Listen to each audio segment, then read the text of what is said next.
The spa music. All right, I'm gonna wait a minute here. Let me see if my sound came back on for everyone. Check 1, 2. Let's see here.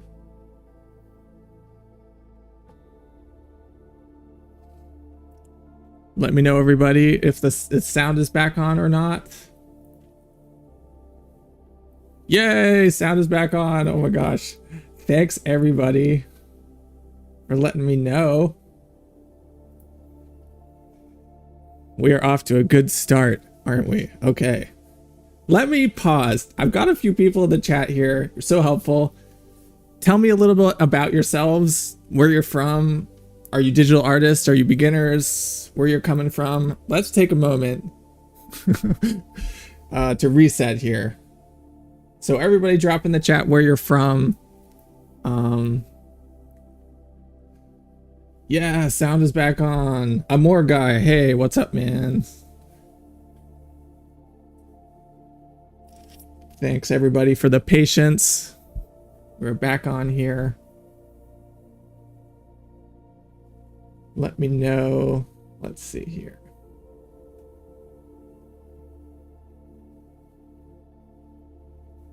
While you're doing that, I'm going to give my quick intro again because you did not hear it. So my name is THADDAEUS, mixed media digital artist from New York City. This is a live stream where I build something using Unreal Engine and other tools, and I take you along for the ride.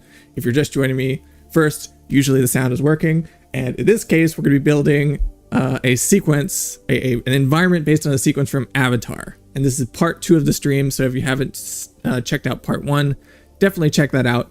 But we are going to be building Avatar here. If I pull up my reference and take a look at, so this is some of the reference I'm using from the film Avatar: Way of Water, which had incredible underwater seascapes. So I just thought it would be great to take these seascapes and try to build them in Unreal Engine using, which is very exciting, the Procedural Content Generation Framework, which we touched on very briefly in the last stream, but I'm going to be going deeper into that this stream. I've been doing it all week, so I'm going to share with you some of the stuff that I've been learning from that process. So it's very exciting. Let's see, where do we have... let's see, Los Angeles. Wow, cool. Producer, Unreal Enthusiast. Welcome, Jorg. Adam from Florida. Awesome. Using Unreal to create music videos for my instrumental music. Sweet. Actually, yeah, Unreal Engine is a great tool for that. I've collaborated with a few musicians on music videos, and yeah, it kind of lends itself, I feel like, as a tool to that sort of work. So that's really cool you're here, Adam. Let's go. All right, so let's jump into it. Enough talk. Well, I'm gonna keep talking just about work. So this is my underwater environment that I have built using the Procedural Content Framework. So this is our goal for the stream. We want to get to this point. So let me talk really briefly for those of you who are joining from stream number 1, because in stream number 1, if you remember, those who joined, we just set up our lighting, our landscape. And so I just want to let you know I did a little bit of tweaks to that to get it to this point, but I'm going to really just focus the stream on the Procedural Content Generation Framework.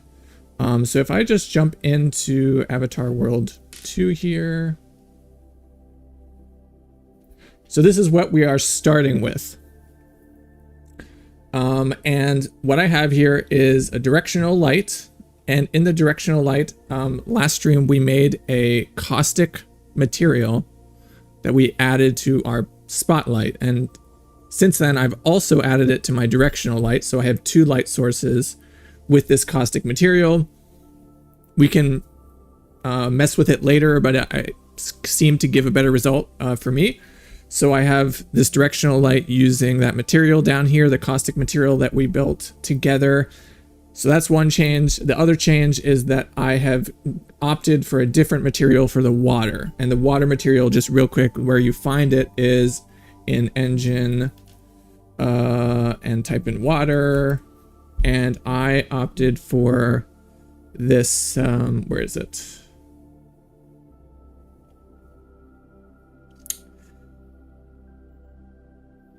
I think it was called HLOD. HLOD water. So I literally just dragged this onto my water plane up here, and that is how I created the water. And I did that because the material that we built in last stream wasn't giving me that fake, wasn't giving me refraction, and I really wanted that fake refraction, which you'll see later when we get these coral trees to kind of jut up into the water. They're going to break the surface of the water, so this material has a really nice built-in fake refraction. All right, so that's all the stuff we've done. So let's jump into the procedural content generation framework, which is a mouthful. So I have my lighting, have my landscape, and I have my water plane. So if I come up here, you can see what it looks like above the water. It's transparent above because it's one-sided. So the light's just shining down through that. And so the first thing I'm going to do is come up here and create a, from the plus button here, create a volume. And under volume, I should be able to find procedural content PCG volume here. So this is going to be under volumes. Click that and add it to my environment. And again, if you don't have this in your dropdown, you just need to enable the plugin procedural content generation plugin. So I'm going to take this volume and I want to expand it to fill this general area. So the size that I used before, I believe, was 30 by 30 by 10.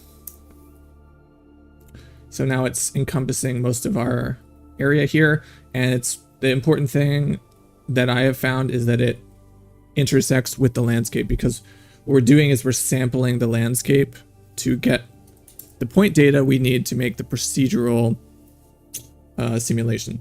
So we have our volume here set up. And now we need a graph that plugs into that volume. So in order to do that, I'm gonna have the volume selected here, come scroll down, and under the PCG graph instance, there's an empty graph section. And I'm gonna click the drop down and create new asset PCG graph here. And I'll just save it in my general folder and I'll call it avatar. PCG volume. All right, so now we have a volume. Let's open that up. So as I'm going here, if any of you have questions, just drop it in the chat. And if I don't see it, drop it in the chat again. Because I know this is new for a lot of us. So yeah, whatever your questions you got, drop them in there and I will do my best to answer them. So here we go. This is a graph. This is the PCG graph area. And so I'm going to be building logic to achieve these kind of natural formations using this graph. I've gone ahead and already downloaded a few Quixel Bridge assets here, which I have in my content folder under meshes, which we're going to reference at certain points. So I've gone ahead and done that work. So, but I think if you don't know how to do that, you can check out one of my other videos. But first thing I'm going to do is come to this input. Now this input is going to be grabbing the data from the landscape, which is overlapping with it. So if I hit this little arrow, it's going to expand into the landscape output here. And we want to grab the landscape output. And the first thing that we're going to build here is some ground variation. So I want to spawn some meshes along the ground to create some bumpy, like procedural, like rock formations, small rocks. So I'm going to start with those. So if I pull off of the landscape here and I type in surface, we want surface sampler. Surface sampler is going to be what gets data from the landscape and turns it into points. Okay. And if I just take this and I press D for debug, it should give us a visual here of those points soon. Okay, let's see. We'll just keep going. Sometimes it's a little buggy. So this surface sampler I want to add more points to because I want it to be more dense. So I want it to have a lot of geometry, but I'm going to come back to this, which is the thing you change here, points per square meter, but after I add some meshes in. So I will go ahead and right click and make a static mesh spawner, which is what you use to spawn things.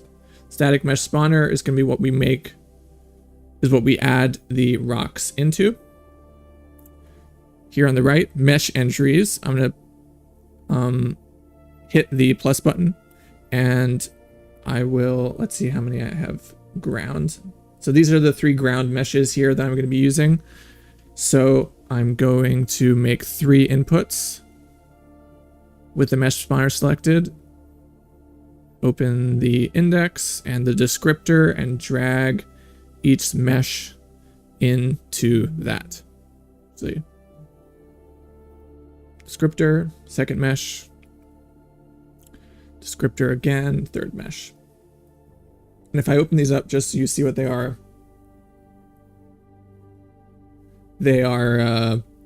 these little pile of rocks, which I thought would work well with the sand material that we already have there. Okay, so we have this mesh spawner. All we need to do to start spawning it and seeing it in action. Oh, I just snapped my window away here. Is drag this out and plug it in. Okay. And if I'm not seeing anything, this could mean because, oops, sorry. This could mean because I have to hit generate. Now this is something you have to do every time you make a new volume, and you find that button under the PCG volume here, and this little generate button. So I'm going to hit generate, and now we can see, since I had the debug little dot on the surface sampler, which is I toggle by pressing D, I can see the squares which are telling me where the points are that each rock is going to be spawned onto, right? So I can just use that, oops, to debug how these points are looking. We're going to come back to this a bunch of times. So I can see that these were where the points were, and then I added a static mesh spawner onto the end of it, and that spawned all these rock clumps. Okay, tracking with me so far?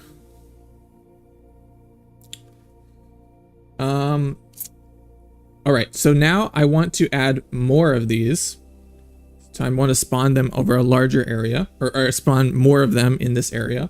So to do that, I can come over here to the surface sampler and I can increase it. Let's do 1.1. Now, the reason why you don't see an immediate increase in the amount is because the points extent, which is the bounds or the size of the cubes that represent the points for each of these meshes, is too big. So they're bumping into each other. So I need to lower these down. If I lower them down to 10 by 10 by 10, suddenly we're going to get a ton more rocks on the ground, because the rocks themselves are, it's telling the spawner that the rocks are smaller so that they can overlap a little bit. They're bounds, and so it can spawn more of them. So it'll, you can increase this even more, so you can spawn more. So that is looking pretty good. The only thing that I want to do is add some randomization, and that comes in between the surface sampler and the static mesh spawner. So if I drag out here and I type in transform, and we want transform points, I will hold Alt to disconnect that, reconnect it in between here, and this is where I can add some random values of some kind. So the rotation min is going to be 0, rotation max I will make as 360. So now they can rotate a random value throughout. And I don't really need to adjust the random scale. I think that will look pretty good once we have other assets in there. So I'm going to leave the other random stuff here the same? Okay, so that's the most basic sequence you can do. Surface sampler, transform point, static mesh spawner. Great. And this will be our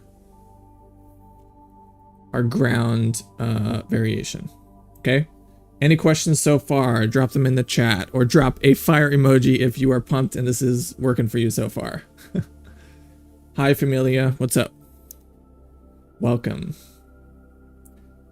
All right. So next that we have spawned our rocks, the next step for us is to spawn larger rocks. So we're going to make some bigger rock formations, right? And we're going to do this almost exactly the same. So we're going to make another surface sampler I can drag off from the same landscape.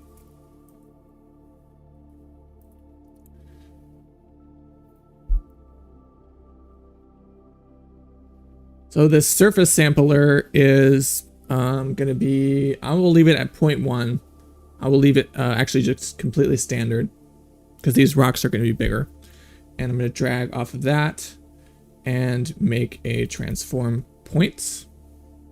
And let's go ahead and hit D to debug this, to look at it. So these are the points that my rocks will be spawned at, right? And I want to offset them by, this is their position, and I want to move them up slightly because I don't want them to be like in the ground completely. I want them to be up a bit.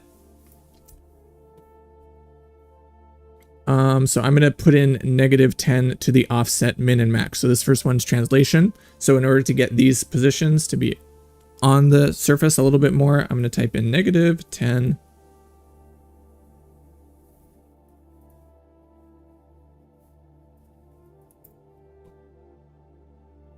Sorry, not above the surface. I meant below the surface. So I want them to be in the ground a little bit.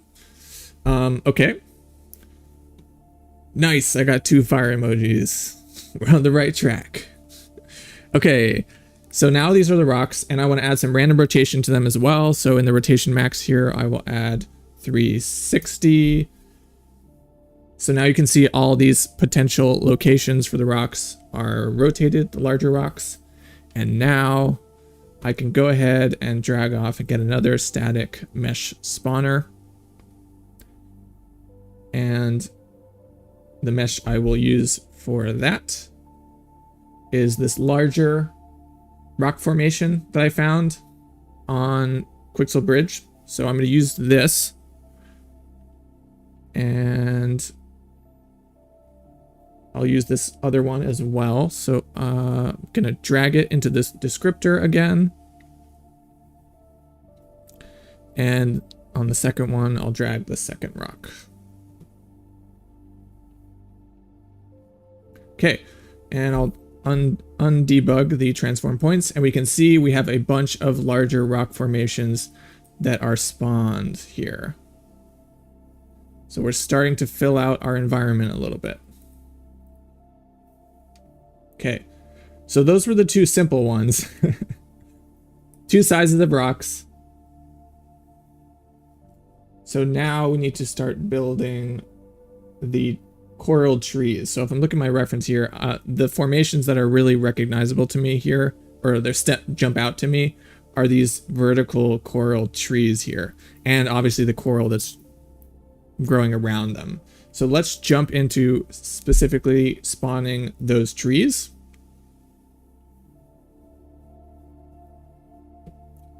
Okay. Need to pull up my... I think I closed my reference. Give me 1 second.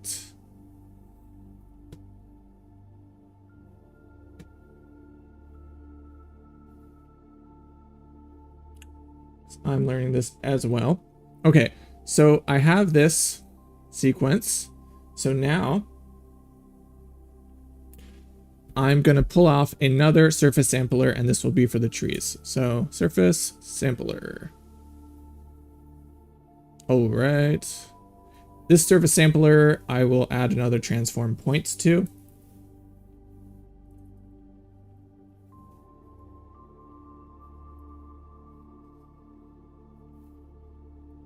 And I am gonna come back to the surface sampler and make the points extent smaller as well.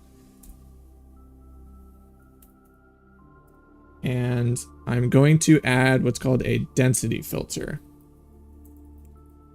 Let me explain what that is. So if I come and press D to debug, these little squares are the points that are going to be where the trees are growing. But I want to kind of reduce the amount of trees because I don't want them to be overpowering. I only want a few. And so the color here is actually referring to density. So the color, I believe I can't remember if black means it's the most dense or white means it's the most dense, but they're a spectrum that's talking about specifically the density. So if I add a density filter on here, I can start to mess with the density of the points. So I can start to filter out some of them, okay? And the value that worked for me is the upper bound of density only goes to 0.6 and the lower bound goes to 0. So anything within that range is fair game for spawning the trees, but I'm just using that to kind of reduce it a little bit. All right. So now we have our density filter and we can add a tree spawner. Oh, before I do that though, I want to spawn the trees. Let's actually look at what the density filter was. But I don't want them to spawn inside of the rocks because that doesn't really make sense. The trees were coming out of the rocks. So in order to avoid that, I'm going to use a node that's called difference. Okay. And the source is going to be the trees here. Actually, I'm going to start commenting this because it's getting trees. Okay. Ground, rocks.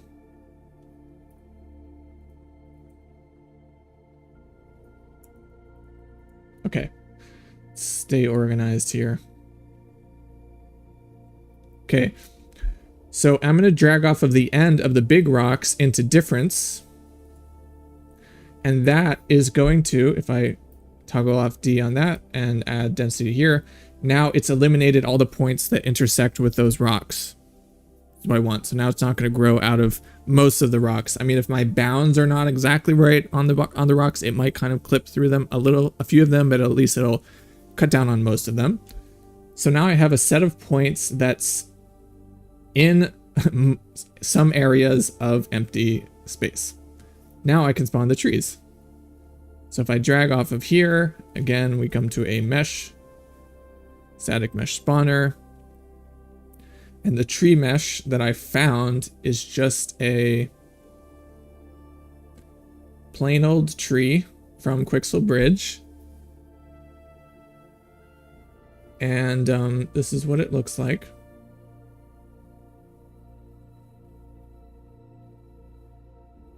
If you just type in trees in Quixel Bridge, it'll come up. And I have two versions of this, which I'm going to explain in a second why I have two. But what I want is the LOD0 version, so the nanite version. I'm going to come over here and drag it into my index as usual.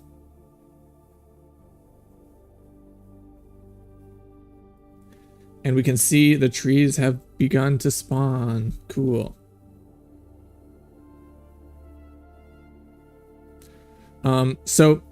But they're too small. So I'm going to come back over here to the transform points and I'm going to adjust the scale min and max to change their size. So min, I'm going to make as 4 and the max, I guess I'll make 6 is what I had before.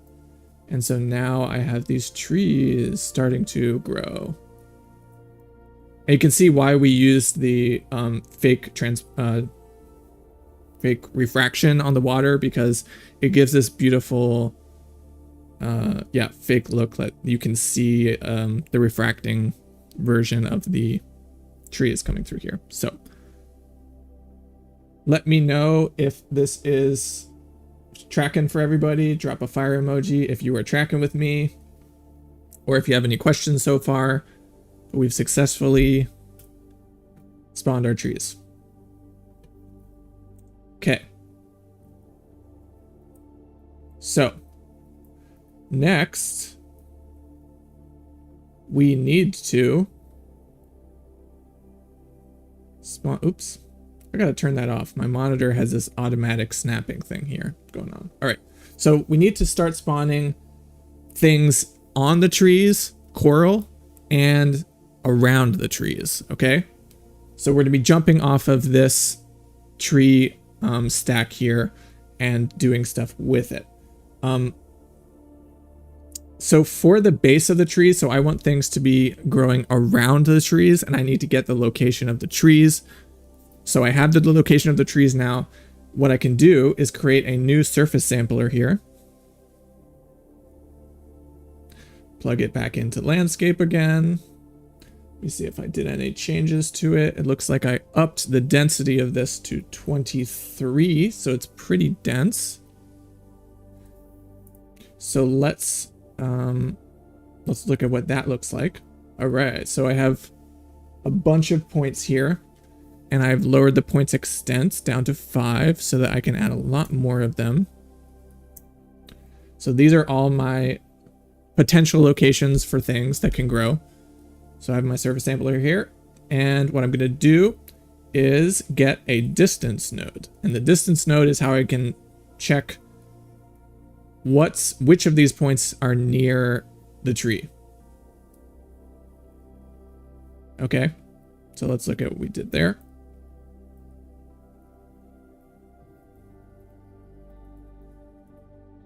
So I have my distance, then I get a difference node, plug that into distance.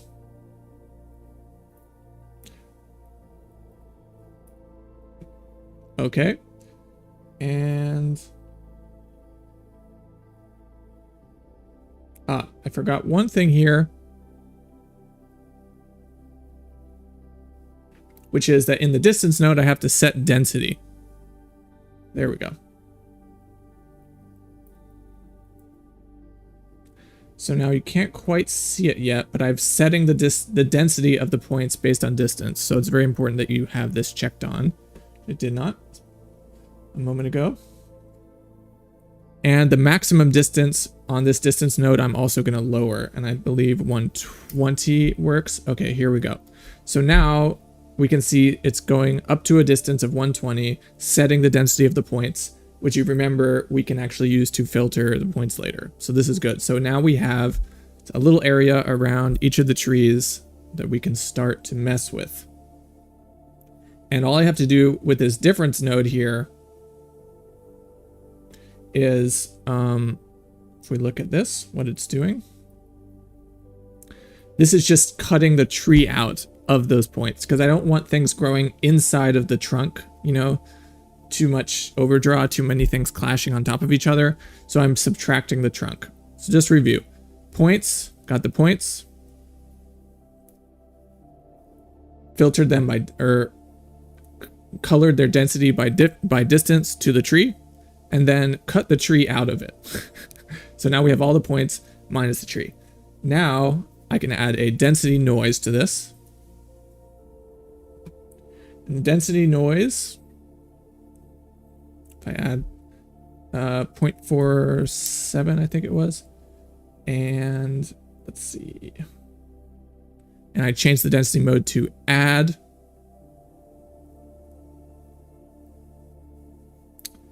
And then I look at what that did. You can see I added a little bit of randomization to those colors, which is what the noise does. And now I can filter them. The density filter. And what I want to do with the density filter is increase the low bounds up to 0.87. And we're going to invert it. And so now I'm left with just points around the tree. which is super cool. So now I can have stuff be growing around those trunks, which will look very natural. So on top of that, I'll add a transform points.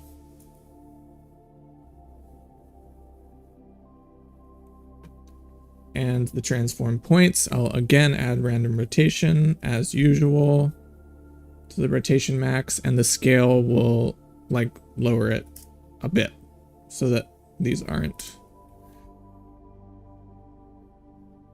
So you have some scale variation, some rotation variation. I got to keep changing the debug target. Okay. So now we have a large variation of scale and rotation just around the tree. Okay, so now we can go ahead and spawn some coral around this tree. Let's see how this works. So if we come back to our mesh spawner, plug that in. This is going to be for the coral.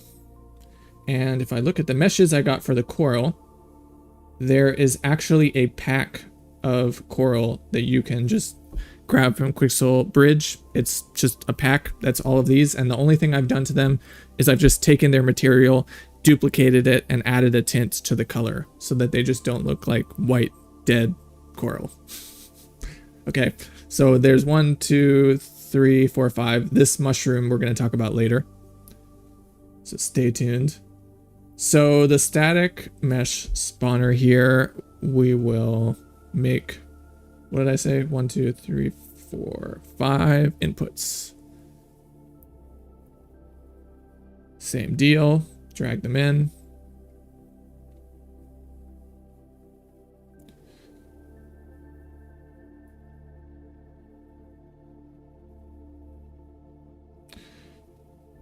Any questions so far? Drop them in the chat.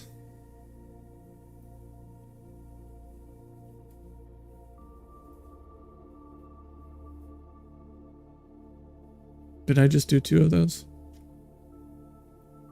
It's 1, 2.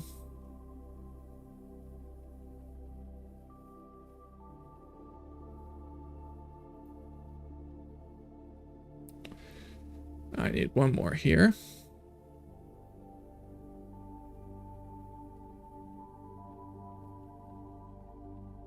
Oh, right.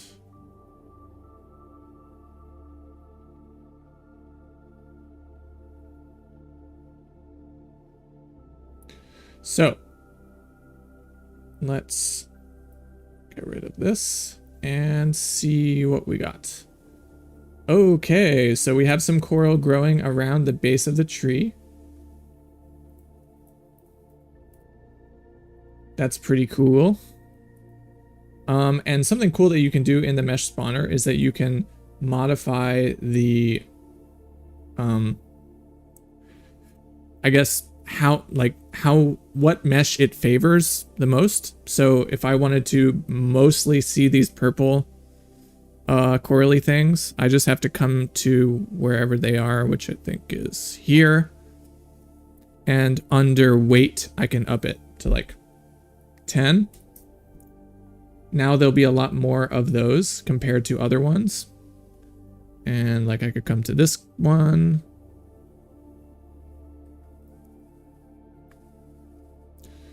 and up this to 8. Let's see. And now, you know, you have a different look. So you can modify, if you have a bunch of assets that you have plugged in, how each of them contributes to what you're adding in here. Okay, so we're starting to spawn coral around the base here, which is pretty cool. Now I just want to also spawn some foliage. So some like seaweed and things like that. So I can use this same stream of point data and just break off from it here before the static mesh spawner. Add in a density filter. Or sorry, density noise. Because I want to make it look a little bit different than just the placement of these. And the density noise, let's see.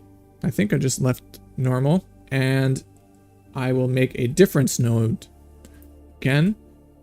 And so I'll subtract the position of those existing corals from this, so it doesn't spawn on top of them. Or, you know, it will kind of spawn on top of them, but it just kind of cuts down on a little bit of the spawning on top of each other.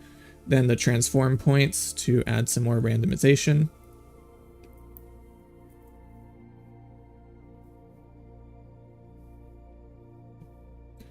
And again, random rotation. So the additional layer, and then these I will make pretty small. So scale min 0.1 and scale max I'll leave at 1. And I think that is it. So now I'll make a final foliage spawner, or sorry, mesh spawner for the foliage. And this is the one I have the most meshes for. So if I come back over here to foliage, I have a bunch of seaweed. So this is going to take a minute to add. Actually, I'm just going to copy over this node I've already made to save time. So this foliage spawner has all of these meshes in it already added, so you don't have to watch me do all of that. So if I plug that in here, it's like it's 14 of them. Bam, foliage spawned.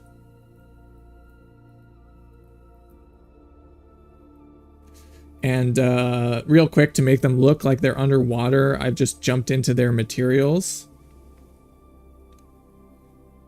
And I've turned on the wind here, and I've just slowed it down. So wind speed 0.1. And that gives it the look that it's kind of slowly swaying underwater. This is really cool. All right. So now we have the foliage around the base of the trees. We are getting there. Now we need to spawn our coral on the trees. So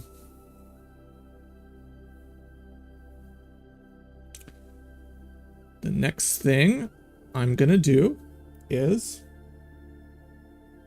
come back over here to my tree spawner. So this was our trees. This is the static mesh spawner. So I'm gonna drag straight off of this.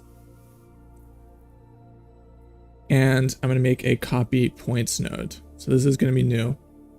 And I actually want it to be plugged into target. So this is getting the position of all the meshes. But in order to spawn things on the trees, I also need points from the meshes. And the way we do that is we get, what is this node called? I believe it's called mesh to points.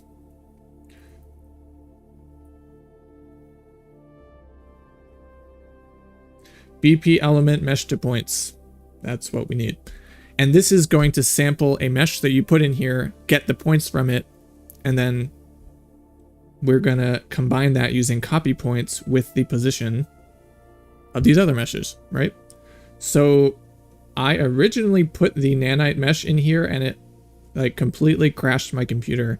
So the way I found to do this effectively is to download the low LOD version, which is this one, LOD 5 version of that tree. So it's kind of low geometry, low quality, but it's perfect to sample for points. So it's going to be, because the points are based on the density of the mesh. So I'm going to go ahead and drag that into the static mesh input on the mesh to points node, plug it into copy points. And if we press D to debug this, we can see that gives us the points of the trees.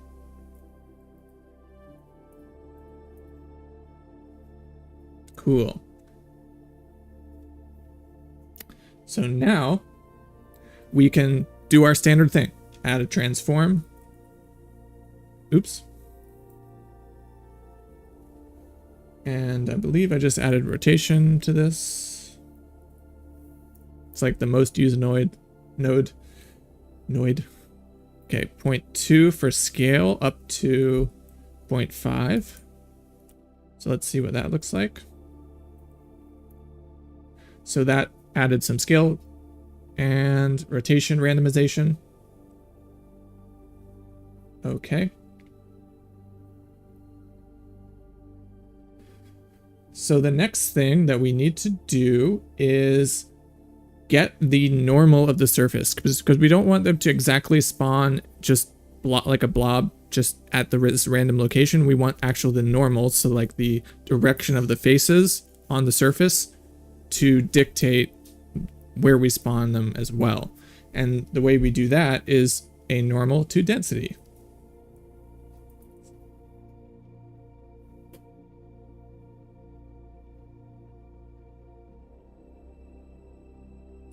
So this will help use the surface of the geometry, like I said, to add some logic to make sure that the things are growing more naturally on it.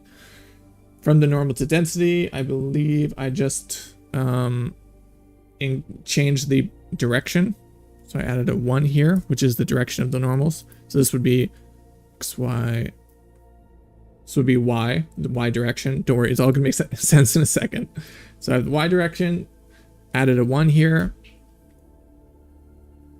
And I'm going to come and add a density filter.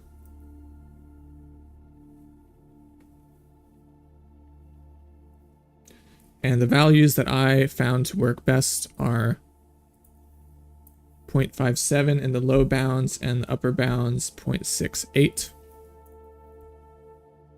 And let's just look at what we're working on here. So this added a few less. Okay. And I'm also going to add a rebuild point rotation from normal. So this is what I was talking about getting the normal and then changing the rotation of things. And make another transform points. This transform points, I'm going to add a different rotation to, and just go with me on this one. I'm going to get us there. 0.4 and 4. So I'm adding some rotation in random rotation and random scale. Okay. And the bounds modifier is going to be a way to adjust those bounds that we did at the beginning, but later in the stream. So how big Unreal Engine thinks that these objects are. And this one's going to be 5, 5, 5, and 1. Okay, so I have this stream here. Now this thing I've been building is for something very specific, and it's the table coral. Okay, and this is where those mushrooms come in. And this stream here, which we had, are going to work fine for just the normal coral. Okay, so I have this, which I'm going to use for just the normal rocky looking coral. And then I have this stream where I did all this tweaking to add my table coral to. All right. So now let's add our mesh spawner. So I'm going to drag off here. And, oh, first I just have to subtract them. So I add the difference so that they're not directly on top of each other.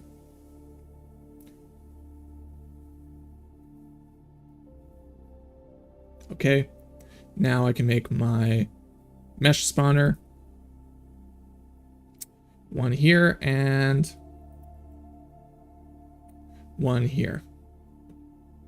And again, I'm just going to actually copy in my nodes I've already made, which I have not done anything to except add the mushroom geometry here that I mentioned earlier, which I thought would just be a pretty close to a table coral shape. And then I have on this other one, all the coral pieces that I already made. Okay. So I'm going to plug that into this one and that one into this one.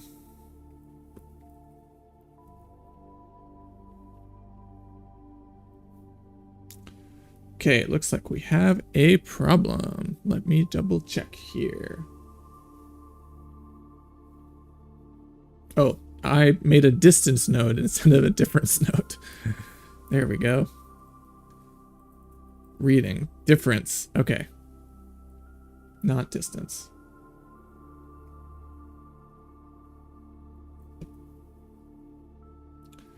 There we go. So I have my table corals and my corals. Now I have to fix something in the table coral. It looks like it's not quite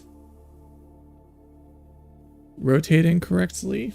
Let me just double check each of these. So I got 5, 5, 1, and my transform points. Oh, rotation max should also be 90. There we go. So now there. So just to clarify what I did wrong there is that in the rotation min and max, I actually didn't want to add a random rotation in this direction because I wanted them to always face straight up.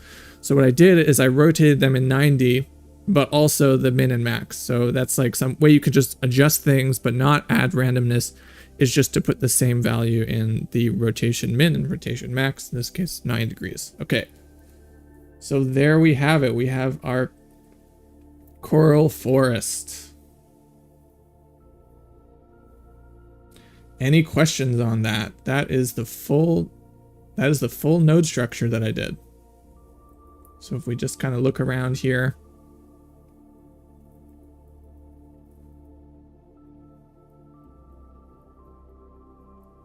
We got coral around the base, we got foliage, we got coral plates, we got corals growing on the trees.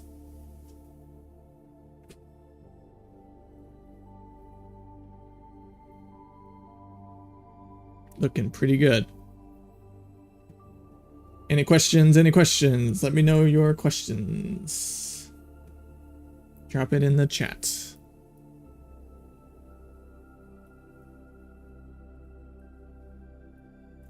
Let me slow my camera down here.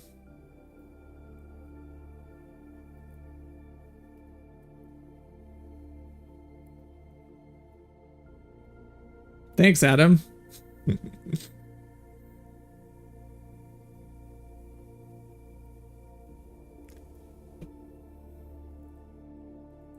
So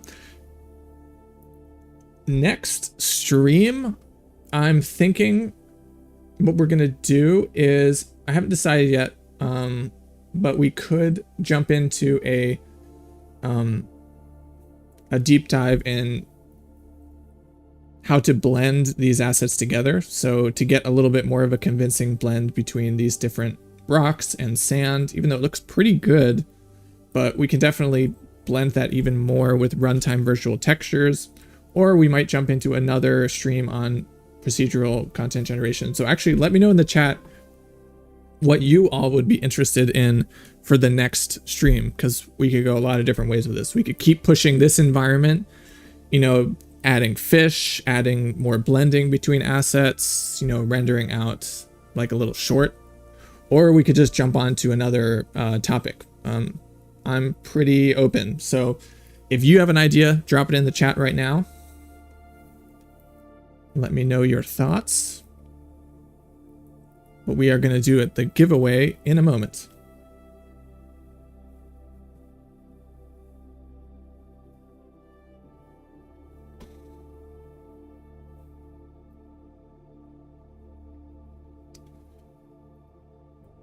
Water particles. Ooh, okay.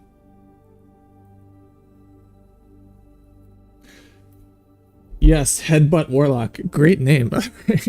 This will go live on the channel as soon as, I guess, YouTube process it. I'm not really sure how that works, but I'm not taking it down, so it'll go on the channel afterwards.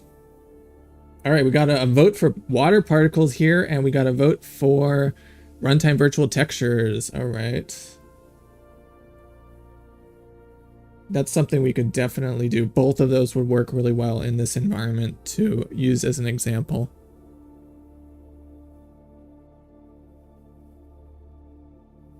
And the floating part, I did some tests. The floating particles and bubbles and stuff really help sell the environment, and the fact that things are floating in the water around you, it really helps sell it. So that would be a good thing to cover. Fishes from York. Okay. All right, this sounds good. We'll pick up this next stream next Friday, same time on those things. So fish, runtime virtual textures, and particles. We'll see what we can get to. Let's keep upping this environment. All right, so let's do our giveaway. Thank you everybody for joining me for this process, and I hope you got a lot out of it. If you are still here with me and you want to be entered into this giveaway, all I need you to do is drop a fire emoji in the chat right now. So if you're still here, you want to, win a free access to my full course package, drop it in the chat right now. And I'm just going to take a minute, if that's okay, to explain what Unreal Engine Filmmaker actually is for those of the rest of you who might also be interested in it. So if that's okay, I'm going to jump in and just give a quick rundown of what that is, and then I'm going to do the giveaway, and I will send you on your merry way. So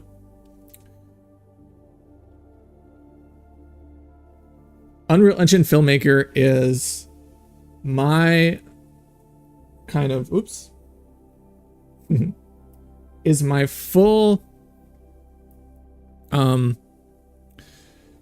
collection of courses and materials that is supposed to get you as either a beginner from Unreal Engine or a beginner to 3D animation in general, from that, or knowing, not the full process, to making a complete film. So I take you through the interface, I take you through making film, the filmmaking part, the asset creation, the editing in DaVinci Resolve at the end, all of it. So I've really tried to make it accessible to people so that they can make a film like this, which is something that I produced using this same process. So after finishing this film, which is called Breadth, which you can find on my YouTube channel, I started building this course, and it's been, I guess, a year and a half, 2 years now even, of me slowly building out the material, making sure everybody has everything they need to achieve a result similar to this or whatever their vision is for their film. And so the way I do that is with a collection of resources and courses. So it starts with an intro to Unreal Engine's interface here at the beginning. Then we go into a world building course, which is a full online course, which is about some of the same stuff that we're covering in this stream. So like building rocks and assets and lighting and materials and all that stuff. I really build you up. So I am assuming you don't know what materials are, and then I really teach you how to get the most out of materials. For example, how to build your own materials. I had to learn everything from scratch, and I'm self-taught, so this is really me building you up in the same way. Also including a resource which is I'm almost done with, which is the Ultimate Beginner's Guide to Lighting, which I'm very excited about, which helps you approach lighting. Then Virtual Filmmaker here, which is another course which is more focused on animation, camera positions, rendering, and then taking that out of Unreal Engine into DaVinci Resolve for like editing and sound design, stuff like that. So virtual filmmaking, I also teach you how to use like an iPad as your camera to help animate it. And yeah, it has an intro to animation. So if you are interested in learning how to design movement, that's would be great for you. And then I have a master class in there that is, I don't know if any of you have taken my free training, which is linked below this video, but it's taking that training and actually teaching you what I'm doing at each step. So I take 30 minutes and I create a full film, the full process in those 30 minutes. So that's a master class here. And at the end, I've also thrown in the weather effects wizard, which is like those of you who want to make more dynamic environments for your films, like snow, rain, all that stuff. And then finally, I do a personalized video review of your film, whether it's like 80% there or it's there, but you want feedback. So you send it to me at the end and I can give you a personalized, I go shot by shot and really, break it down with you. So that's my basically track that I've designed for you to get you to making your first film in less than 30 days. and it's a lot of value if I break down everything, all the courses, which you can, I guess, buy separately if you want. So this is the value that I am packaging into this. And I was looking in the chat here. We're going to do a random drawing here for this full package. And it goes to Jorg. Congratulations, Jorg. I'm excited to work with you. And all you have to do, Jorg, to get access to this is email this email, which is info@azlarts.com, and say you won. Everybody, congratulations to Jorg. Well done.